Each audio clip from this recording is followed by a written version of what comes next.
Hello, I'm Kimberlie Acosta with RezStyle, and I'm here today with Leah Shenandoah. She's Oneida from New York.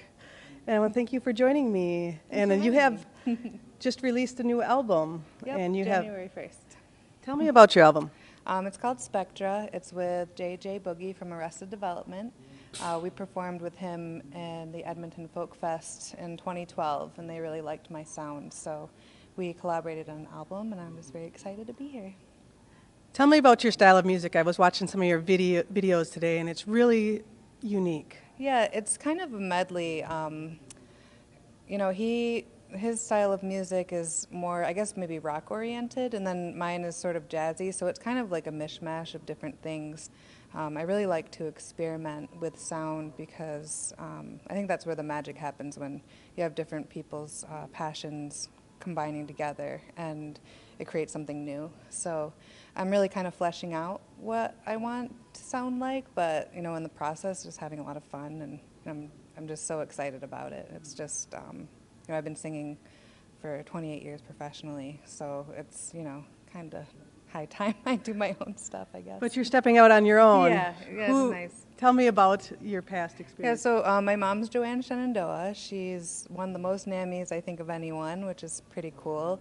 And, you know, she had me on stage when I was 5, and it's very valuable experience because I, you know, grew up on the road and on stage and recording studios, so that kind of stuff can't really be taught. It's just learned through, like, experience. So I'm really grateful for her and her positive influence on me, and she's one of my greatest supporters. I call her my momager.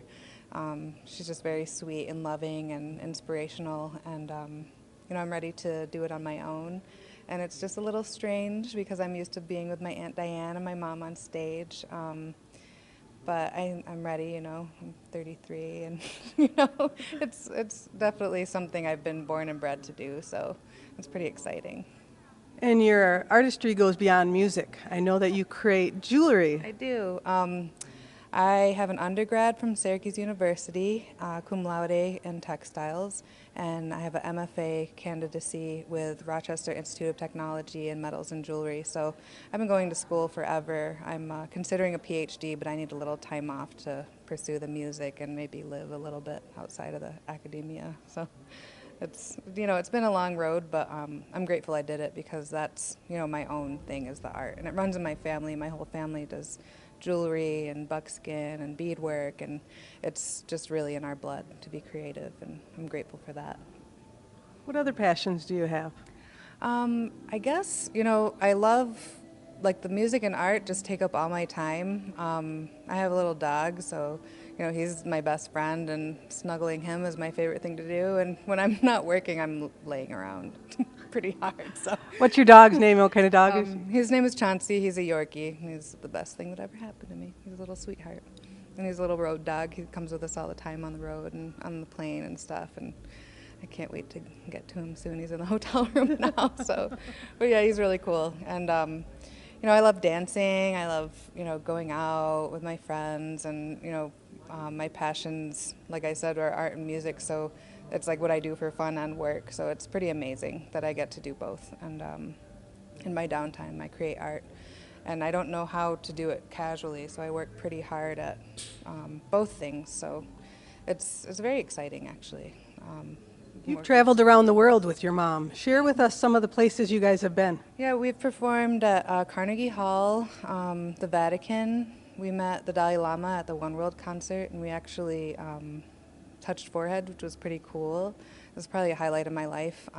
We've been all over the world performing my entire life, and it's just so amazing because I get to see all different walks of life and you know, take that home. And it's really amazing, the power of music and the way it affects people is really inspiring. We performed in Palestine and in Manger Square and Bethlehem, and it was just really powerful being over there and seeing, you know, the way people live and the stuff you don't see on the news. You know, it's very similar to what's happening on Native reservations, and you know, my whole life I want to dedicate to helping heal Mother Earth and, you know, her inhabitants through my art and music, and with that love, because I feel like that's a vibration that we all can resonate to, you know. And it's, my mom's been doing it forever and it's inspired me, but I have my own style and kind of path, I guess. So it's kind of cool. My native name is Gahawita, which means she carries it along. So I feel like I'm doing that through my art and music. And,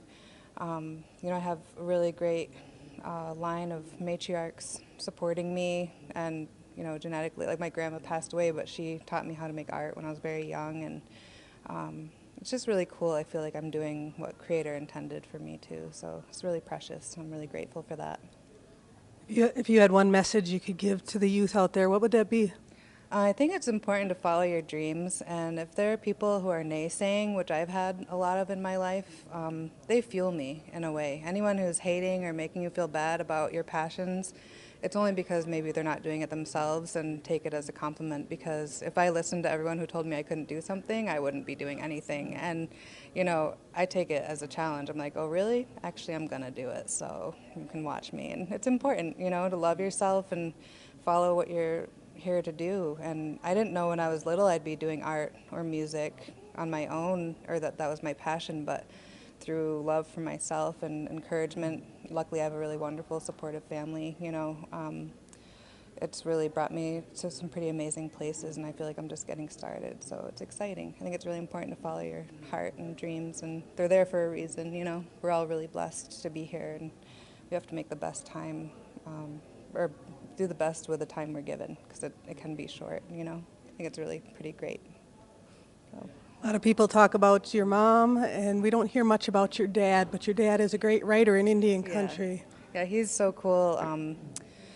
He's so passionate about Indigenous peoples, and, you know, really follows his heart and speaks his truth, and that may not be popular all the time, but he's doing it for the good of all. It's not you know, what it may be perceived as. And I actually haven't seen people have so much adversity in their lives as my parents, and they're like they have the biggest hearts and like genuinely care, and are doing everything they do is out of a loving place and for, you know, Lungwehui people. And I don't think people understand that or recognize it. And, you know, most system busters are, you know, not popular sometimes, or maybe they are, but, you know, it depends. But I've watched it, you know, this whole time, and they're my inspiration because, you know, they live their truth and they're doing what they think is right. And I think that's really amazing.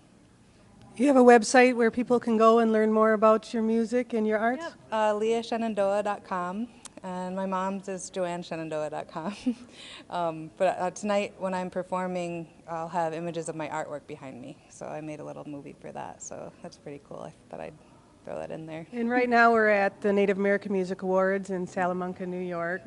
And we know that you'll all see this many months later, but it's going to be your debut performance. Yeah, I performed last year at the VIP party at the Hard Rock Cafe in Niagara Falls, and this is my first time on the main stage, and I'm all butterflies and excited and nervous, but you know, the stage has been my home my whole life, and I'm more comfortable performing than I am probably in most social situations sometimes, but it's just the way it is, I guess. Well, I want to thank you for joining me. Definitely, thanks for having me. I'm Kimberlie Acosta on Indian Country TV. Thank you. That was fun. I didn't do